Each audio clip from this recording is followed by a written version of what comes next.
Good day, viewers. Welcome to my YouTube channel. This is Dr. Teresita Felicilda Gonzales, proprietor of the Philippine Global Excel Review and Tutorial Center. Yesterday, our topic was about why is there a need for review and tutorial lessons.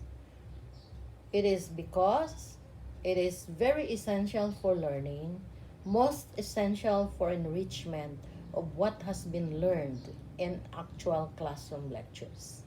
Today, my topic is about the different learning styles. These are first, face-to-face learning. Number 2, distance learning. Number 3, blended learning. And the fourth is homeschooling. First, face-to-face. Ito po ang pinaka-traditional na classroom scenario. This is the oldest type of learning style. Kailangang ang teacher at ang mga estudyante ay dapat magkaharap.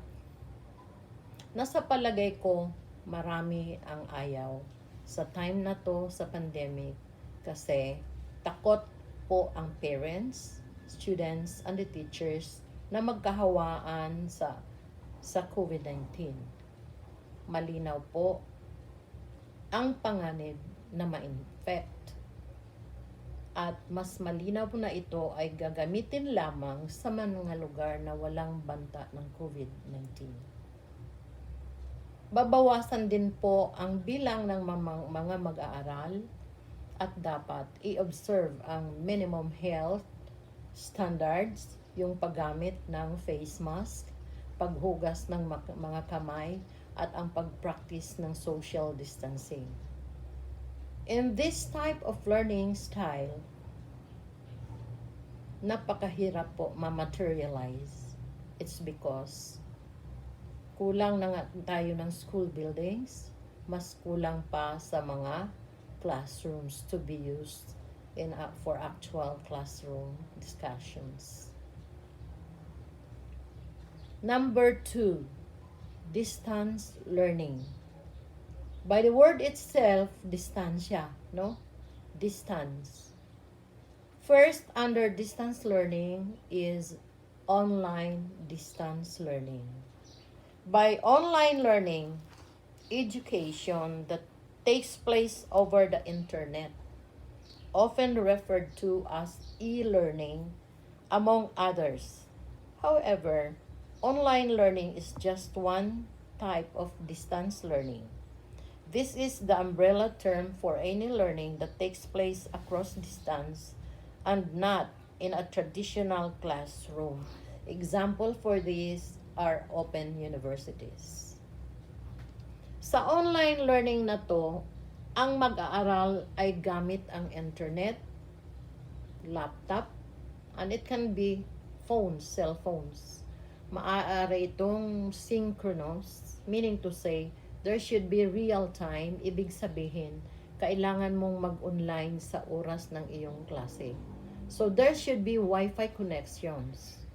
O the other one, asynchronous, mag-online ka lamang pag may kakayahan ka na ayon sa time frame na ibibigay sa iyo ng teacher. Second type under distance learning is modular learning. Ito ay ang paggamit ng modules na prepared ng teachers na ibibigay ng paaralan na maaring printed or can be electronic type. What is a module? Ang module ay used to organize course content by weeks, units, or it can be any different organizational structure. Depende po ito sa pag-prepare at paggawa ng teacher para maibigay sa mga estudyante. This is a one-direction flow of what should a student do in a course. Each module can contain exercises. There are files of discussions. Meron na tong prepared homeworks, assignments, and other learning materials. And this can be in a software or a hardware type of material. Before mag-start ang klase, there must be a 15-minute presentation. Another one under distance learning is paggamit ng TV and radio broadcast. So, under distance learning, number 1, there should be use of modules, paggamit ng TV and radio broadcast, as well as the online learning. Online learning is or it cannot be realized also if there is no Wi-Fi connection. So, paggamit ng TV and radio broadcast is another type of distance learning module. It is another distance learning mode na ito ay nangangailangan ng suporta talaga ng magulang. Kung ang tanong ay paano ako magturo sa anak ko, ay wala naman akong kakayahan. Ito kalimitan ang complaint ng isang parent. Habang hinihintay po ang August 24 na ito po ang petsa ng formal opening of classes in the next school year, ay bibigyan po ng pagkakataon ng mga magulang o sino mang volunteer na i-capacitate ang sarili para dito. Ito ay sa pamamagitan ng trainings na ibibigay ng paaralan. So, again, there are 3 under distance learning. First, by online learning, use of modules, and the third ay ang paggamit ng radio and TV. The third type of style of learning is what we call as blended learning. Ito ay pinagsamang either of the 3 under distance learning. It can be combination of TV and radio broadcast with the online learning, or it can be use of modules combined with online learning. So ito ay tinatawag na blended learning. The last one is homeschooling. Mula sa salitang home, sa bahay lang ang bata mag-aaral.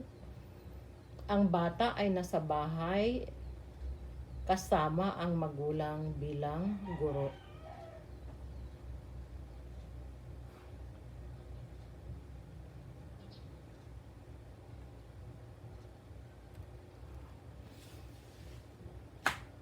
So, kailan ba mai-assess ang isang bata na nag-aaral ng homeschooling?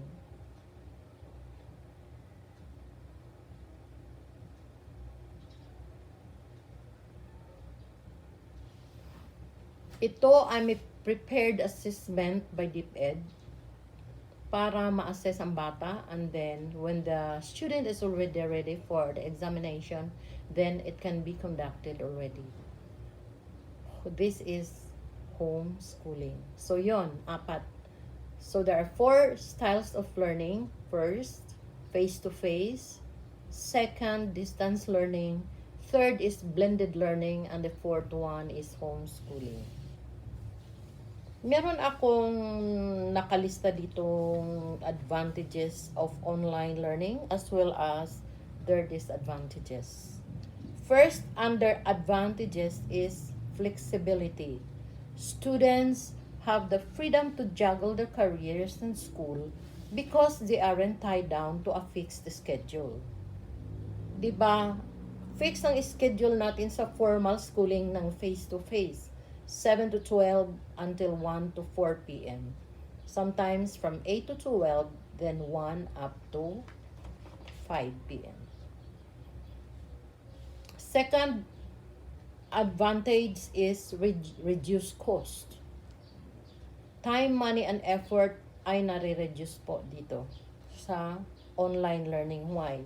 Hindi na magbibiyahe ang bata, hindi na mag-aksaya ng panahon in trying to cross at saka hindi na magsaya ng effort in crossing from home to school, then from school back to home.